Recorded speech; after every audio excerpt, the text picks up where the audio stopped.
Ok, hello mình là nó rồi set được lâu rồi nó tìm một rồi sao để là gì không nhá nó tìm nó mới sẽ nó rồi đi xe bút ký đi uti bút lo bare đi xe bay West Passion belau lên ti bút lo bare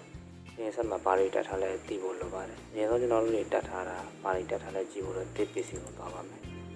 TPC mà nó bông mà đánh mình nhà nó CC mà TC mà tháo cái con nó ok ở đó là nó rồi bông mà mình ra về luôn tôi uthả ra đó nóဒါမဲ့စီကဟက်တဲ့တလုံးဒီကဟက်တဲ့တလုံးထားတာလားဒါမှမဟုတ်လို့ရှင်ဟက်တဲ့တလုံးမှာ2ပိုင်းပိုင်းတာလား3ပိုင်းပိုင်းတာလားအဲ့ဒါလေးသိဖို့တော့ကျွန်တော် this management ကိုတွားရပါမယ်အဲ့ဒါတော့ TPC ကို right click ခောက်ပါပြီးကျွန်တော်တို့ manage ကိုတွားပါတွားပြီးကျွန်တော်တို့ this management ကိုတွားလိုက်ပါတွားလိုက်တဲ့အခါမှာကျွန်တော်တို့ this 0ရှိမယ် this 1ရှိမယ်this 0ကကျတော့သူကvisit ဒီကောင်ဘယ်လောက်နဲ့ရှိမလဲဆိုတော့440 contact မှာ13 GB နဲ့ရှိမယ် this 1ကကျတော့သူက238ဒါမှ46 GB နဲ့ရှိမယ်ဒါကို Windows ကဘယ်မှာတင်ထားလဲကြည့်မယ်ဆိုတော့ကျွန်တော် this 1မှာ Windows တင်ထားပါတယ်ဘာကိုကြည့်ရင်သိနိုင်လဲဆိုတော့ကျွန်တော်တို့ဒီ Hetty တို့ UEFI တို့ပြီးရင် book တို့အဲ့ဒါတွေကို recovery partition တို့ဒါတွေကိုကြည့်ခြင်းအပြင်ဒီချောင်းမှာကျွန်တော်တို့ Windows တင်ထားပါတယ်ဒီ SSD ဘက်မှာတော့ကျွန်တော်တို့ Windows တင်မထားပါဘူးကြည့်မယ်ဆိုရင်ကျွန်တော်သိတာပါတယ် C ရှိမယ် D ရှိမယ်သူပြောပါတယ်နော် CD ဟုတ်ကဲ့ CD ကကျွန်တော်တို့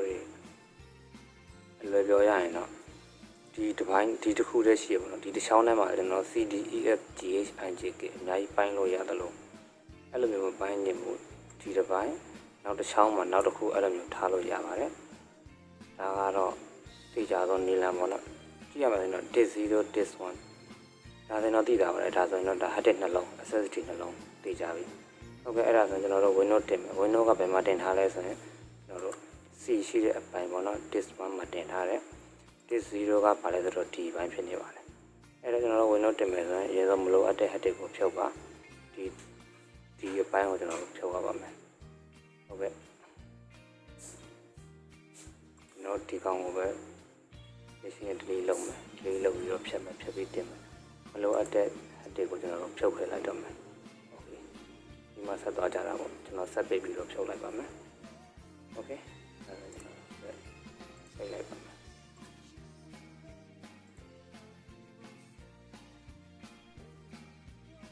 โอเคအဲ့ဒါကျွန်တော်တို့နောက်ဆက်ပြန်ကြည့်လိုက်မယ်ဒီ PC ကိုဖွင့်ကြည့်လိုက်မယ် C တစ်ခုပဲရှိတော့ပါတယ် this management ကိုလည်းတစ်ချက်သွားကြည့်လိုက်ပါမယ်this management နော်တစ်ပိုင်းပဲရှိတော့တယ်ဒါဆိုတော့ကျွန်တော် Windows တင်ဖို့အဆင်သင့်ဖြစ်ပြီပေါ့နော် Okay အဲ့ဒါဆိုရင်ကျွန်တော်တို့ Windows တင်ဖို့အတွက် boost လုပ်ထားဖို့လိုတယ် Windows တင်ဖို့ boost ကတော့ကျွန်တော်လုပ်ထားပြီးပါပြီ this step ပါဟုတ်ကဲ့ကျွန်တော်ဆက်မှာထိုးပါမယ်ဆက်မှာမထိုးခင်ကျွန်တော် stick ကိုမထိုးသေးဘူးဗျာ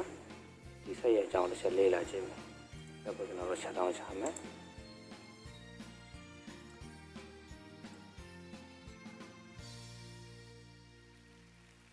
ဟုတ်ကဲ့ကျွန်တော်တို့ဆက်ကိုဘာမှမလုပ်ခင်တစ်ချက်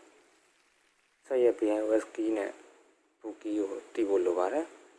ကိုယ့်ရဲ့ဖုန်းနဲ့သက်ဆိုင်တဲ့ key ပေါ့နော်ဒါပေမဲ့ကျွန်တော်ရဲ့ဆက်က BIOS က F2 နဲ့သွားပါတယ် boot key က F2 နဲ့သွားပါတယ်ဟုတ်ကဲ့ကျွန်တော်တို့ပထမဆုံး BIOS မှာဝင်ပြင်တဲ့အကြောင်းအရာလေးကိုတစ်ချက်ပြောရအောင်ကျွန်တော်လက်တစ်ဖက်ကကျွန်တော်ရဲ့ဆက် power ကိုဖွင့်မယ်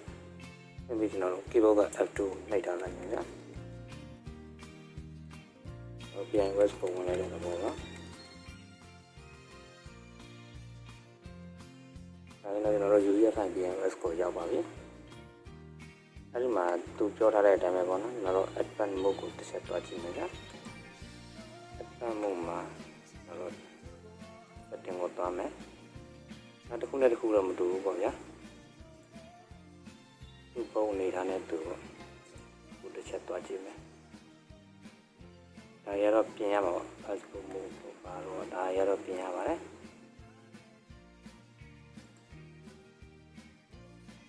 ဒီလိုပေါ့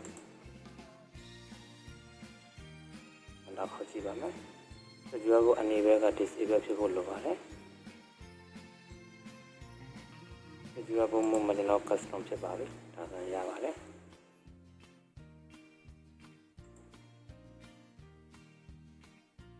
ဒါကကျွန်တော်တို့ visual mode custom ဖြစ်ပြီ visual mode custom ဖြစ်ပြီဒါဆိုရင်ရပြီပေါ့နော်အဲ့ဒါဆိုကျွန်တော်တို့ CN exit ကိုနှိပ်မယ်ဒီတော့သူ့ရဲ့ bookie က active ဖြစ်ပါတယ်အဲ့ဒါမနေခင်ကျွန်တော်တို့ပြုလုပ်ထားတဲ့ stick ကိုထိုးထားဖို့လိုပါတယ်အဲ့တော့ကျွန်တော်တို့ပြုလုပ်ထားတဲ့ stick ကိုဒီ stick ကိုကျွန်တော်ဆက်မှရင်ထိုးလိုက်ပြီ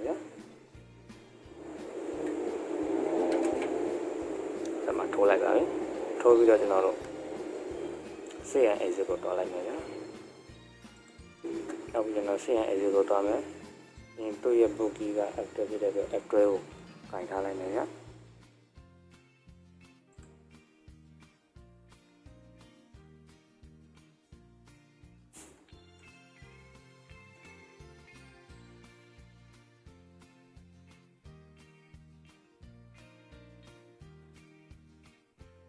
အဲ့ဒီမှာကျွန်တော်တို့ UEF file partition 1 partition 2တက်လာပြီကျွန်တော်တို့ partition 1နဲ့တွားရပါမယ်ဒါကျွန်တော်တို့ Sandisk နဲ့လောက်တာပေါ့နော် UEF file partition 1နဲ့တွားပါတယ်တွားတဲ့အခါမှာ32 bit 64 bit တို့နှစ်မျိုးတက်ပါတယ် UEF file နဲ့အန္တခေါက်ပါတယ်ဒါကျွန်တော်တို့ဘာနဲ့တွားတူလဲဆိုတော့ဟိုးရင်တော့ Windows 7 တင်တာနဲ့တွားတူနေပါတယ်နော်ဒီ setting ဘိုင်းလေးကတော့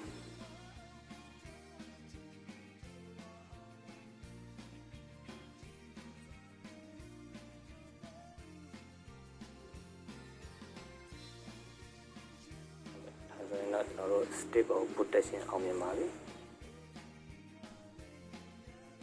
အဲ့ဒါ starting ဖြစ်သွားပါပြီအဆင်ပြေပါပြီဟုတ်ကဲ့နောက်ဒီမှာရွေးရမှာဆိုရင်တော့ English United States ကိုရွေးမယ်ခဏမှမပြောင်းပါဘူး list ကိုတွားမယ် product key တောင်းပါတယ်เนาะဒီမှာအရင်နဲ့မတူတာကသူက Windows ရဲ့ product key ကိုတောင်းပါတယ်ဒါပေမဲ့ကျွန်တော်တို့ပေးလိုက်ရမှာ Windows ရဲ့ product key ငါမှကီးမရှိဘူး license ကီးမရှိဘူးလို့ပဲပေးလိုက်ပါမယ် I don't have product key ပြီးတော့ Windows edition ရွေးခိုင်းပါမယ်အဲ့ဒီမှာကျွန်တော်တို့86ဆိုတာက32 bit ပါ64ဆိုတာတော့64 bit ပါအဲ့ဒီမှာကျွန်တော် Windows 10 Pro 64 bit ကိုရွေးပါတယ်ရှား edition တွေကကျွန်တော်တို့လုပ်ငန်းနဲ့တိတ်သုံးဝင်ပါဘူးအဲ့တော့ Windows 10 Pro 64 bit ကိုပဲရွေးပါတယ်လိုက်ပါအဲ့ဒီမှာတော့ asset license team လေးပေးပါတယ်လိုက်သွားပါတယ်ကျွန်တော် upgrade လုပ်မှာမဟုတ်ပါဘူး custom နဲ့အရင်တင်မှာဖြစ်ပါတယ်ခုနကတော့ကျွန်တော်တို့ Java SSD တွေပါတယ်အကုန်ဖြုတ်ထားတာဖြစ်တဲ့အတွက်ဆက်ထဲမှာ Windows တင်မဲ့ SSD တစ်ခုပဲရှိနေတာဖြစ်ပါတယ်ဒါတွေအားလုံးကိုကျွန်တော် delete နဲ့ဖြတ်ပါမယ် partition 0000 sorry ပါ try 0 try 0 try 0 try 0 try 0ဆိုတာ try 0ဆိုတာကကျွန်တော်တို့ hard disk တစ်ခုပေါ့နော် hard disk တစ်ခု SSD တစ်ခုလည်းပေါ်မှာ partition 1 2 3 4အဲ့လိုမျိုးခွဲထားတာပါဒါ hard disk သို့မဟုတ် SSD တစ်ခုလည်းပေါ်မှာအပိုင်းလေးပိုင်းခွဲထားတာပါအဲ့တော့အဲ့ဒီပိုင်းတွေအကုန်လုံးကျွန်တော်တို့ပြန်ပေါင်းမယ်ဆိုကျွန်တော် delete နဲ့သွားပါတယ်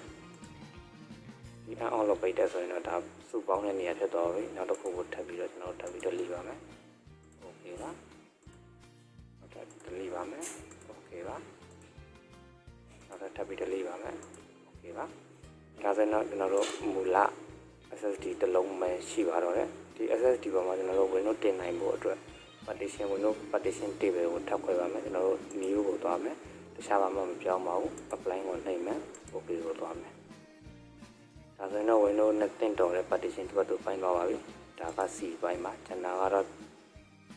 သူ့ရဲ့ book partition မှာဟုတ်ကဲ့အဲဒါကျွန်တော်တို့ဒီပေါ်မှာပဲတင်ပါပါတော့ကျွန်တော်တို့ဒီ C partition ပေါ်မှာပဲတင်မယ်တော့ next ကိုသွားမယ်ဒါဆိုတော့ Windows က select တင်ရှိနေမှာဖြစ်ပါတယ်ဟုတ်ကဲ့ Windows က SSD တင်တာဖြစ်တဲ့အတွက်မြန်ပါတယ်ဒီနေရာမှာတစ်ချက် view ဆိုင်ရမှာကကျွန်တော်တို့ Windows တင်လို့ပြီးလို့ဒီ start ကြတော့မယ်လို့ပြောရင်အရင်ကကျွန်တော်တို့ stick ကိုဖြုတ်ထားဖို့လိုပါတယ်တကယ်လို့သာ stick ကိုဖြုတ်မထားမိဘူးဆိုလို့ရှိရင် Windows တင်တဲ့နေရာအစားအနေပြန်တင်ရမှာဖြစ်ပါတယ်အဲဒီတစ်ချက်တော့သတိပြုပါမယ်ဟုတ်ကဲ့ကျွန်တော်တို့ထိုင်ဆောင်လိုက်ကြတာပေါ့ဗျာ Windows တင်တဲ့အပိုင်း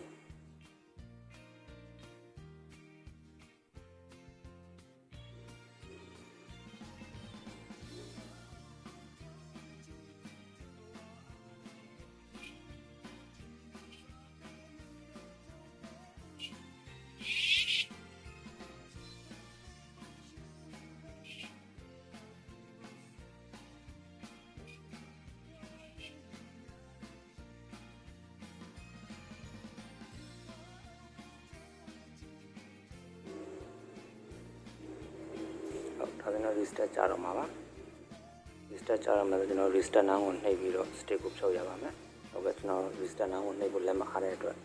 နှိပ်တော့ပါသူ restart ကြတဲ့အချိန်ဆောင်ပြီးတော့ကျွန်တော် stick ကိုဖြုတ်လိုက်ပါမယ်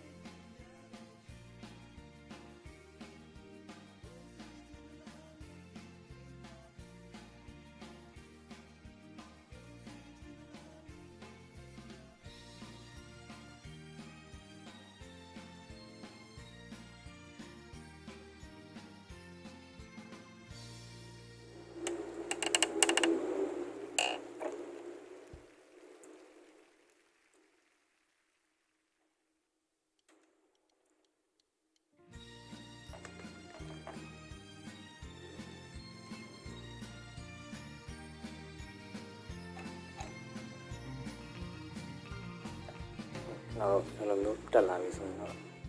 language မှာဒီချိန်မှာကျွန်တော်တို့ United States ကိုတော့ပါမယ်ပြီးတော့ yes ပါဒါလည်းကျွန်တော်တို့ US ကိုပဲတော့ပါမယ် yes ပါ keyboard layout ထည့်မလားမထည့်ပါဘူးကျွန်တော်တို့ skip ပဲတော့ပါမယ်ဒါလည်းစိတ်မလားမစိတ်ပါဘူး I don't have internet ကိုတော့ပါမယ်ဒီနေ့မျိုး image setup ကိုတော့ပါမယ်ကျွန်တော် PC name ကိုပေးရမှာဖြစ်ပါတယ်အဲ့ဒီ name ကိုပေးပါမယ်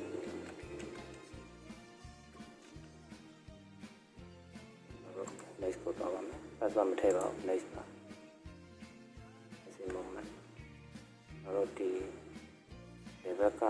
ဟာတွေအလုံးကိုပိတ်ပါမယ်ညာဘက်ကဟာတွေပဲဖွင့်ထားပါမယ်ပြင် access ပါ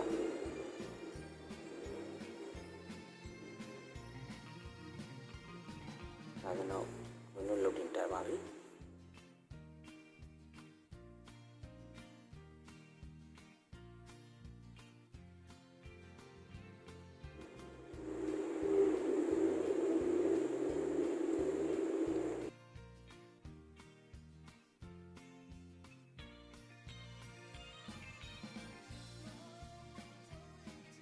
မျိုးစကားတက်လာပါတယ်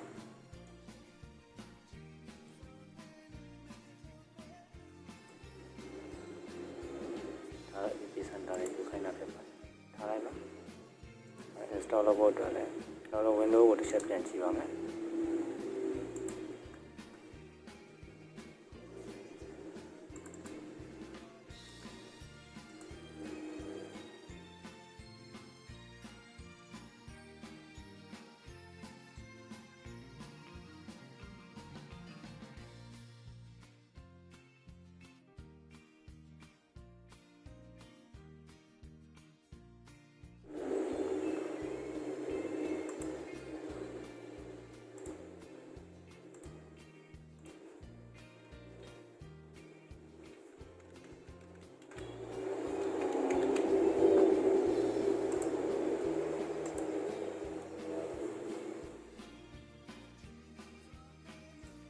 ရှိပါတယ်။ဒါရှိတဲ့အခါမှာကျွန်တော်တို့လည်း setting ကိုသွားပါမယ်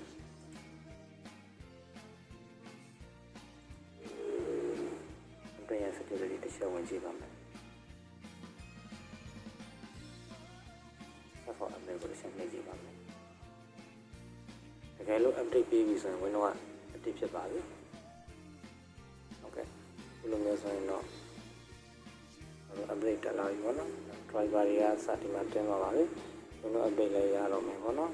driver update တွေလည်းရတော့မယ်ဒီ update မှာဒီပုံစံနဲ့တော့အဆင်ပြေနေပြီပေါ့ဟုတ်ကဲ့ sorry ပါကျွန်တော်ပြန်ရင်တန်းနေမှာကျွန်တော်ဖုန်းနဲ့ရိုက်တာဖြစ်တဲ့အတွက်ဖုန်းမှာ memory ပြည့်သွားတဲ့အခါကျတော့ဒါလည်းရိုက်နေတန်းနေ file တွေရွှေ့နေတချို့ကတ်တွေကျော်သွားတာမျိုးတော့ရှိပါတယ်ဟုတ်ကဲ့ဒါဆိုတော့အဆင်ပြေပါတယ်ကျွန်တော်တို့အားလုံး download ပြင် update install လိုက်တာနဲ့ရပြီပေါ့နော်အားလုံးအဆင်ပြေကြပါစေခင်ဗျာအခုဆိုရင် Windows update သွားနေပါပြီ Windows update ပြီးပြီဆိုရင်ကျွန်တော်တို့ security stat ရှာပြီးတော့တခြားကိုလုပ်ချင်တဲ့လုပ်ဆောင်ချက်တွေအားလုံးကိုလည်းလုပ်နိုင်ပါပြီခုလောရတော့ဒါ resolution တွေပါလည်းမရသေးပါဘူး Windows update မပြီးသေးတဲ့အတွက် update မှာ download ဆွဲပြီးလို့ကျွန်တော် restart ရှာခိုင်းတဲ့အခါ restart ရှာလိုက်မယ်ပေါ့နော်ဟုတ်ကဲ့အားလုံးကျေးဇူးတင်ပါတယ်